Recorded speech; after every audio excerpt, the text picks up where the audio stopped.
the other news since the last time we talked, predictably, is Phoenix ran out of gas and the Nuggets ran roughshod all over them. So, Monty's gone. Everybody likes Monty. I get why you'd fire him.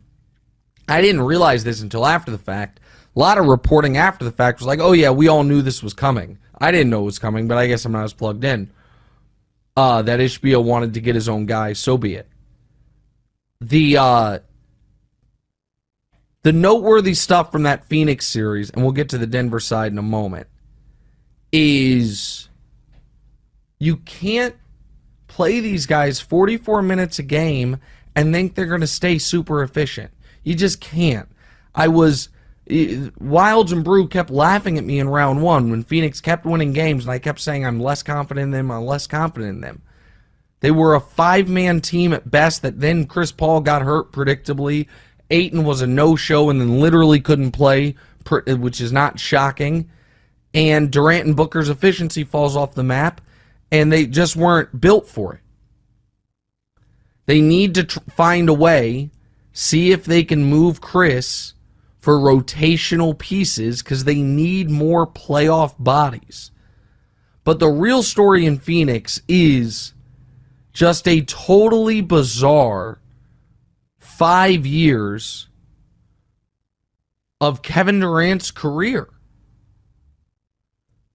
Kevin Durant went to 3 straight finals in Golden State. And in 2019, he has a calf injury in round 2 against the Rockets, misses the entire conference finals, comes back probably early against the Raptors in the finals, and tragically pops his Achilles. He played 11 minutes in that game. That is June of 2019. Those are the only 11 minutes of playoff basketball post round 2 we have seen from Kevin Durant in the last 5 years. That's incomprehensible. 2020, he's out all year because of the Achilles.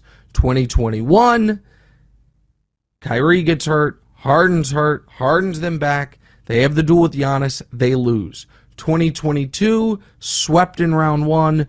2023, he forces the trade to Phoenix. They're out in round 2 in what was not a particularly close 6-game series. And he turns 35 before next season starts. And it is just a bizarre end of his prime. Because when he's been out there, he's been so good. Now, he wasn't great this postseason, but he was good. And nothing to show for it. Absolutely nothing to show for it. So I think Phoenix is in really rough shape.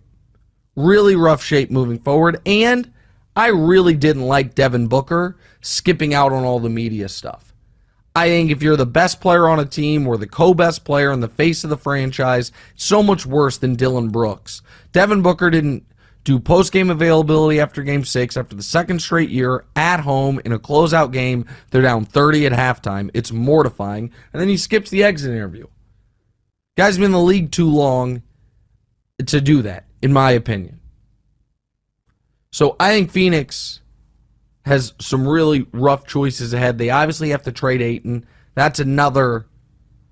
I mean, I threw this out there on the TV show. There seems to be more momentum towards it now. Ayton for Poole with a few other things kicked in if you're the Warriors is an interesting idea, but that's probably not what Phoenix needs. Hey, thanks for watching. Hit the subscribe button to get more from the show and make sure to click the bell to get notified every time new content drops. Check out full episodes of What's Right wherever you get your podcasts, or just click the link in the description below.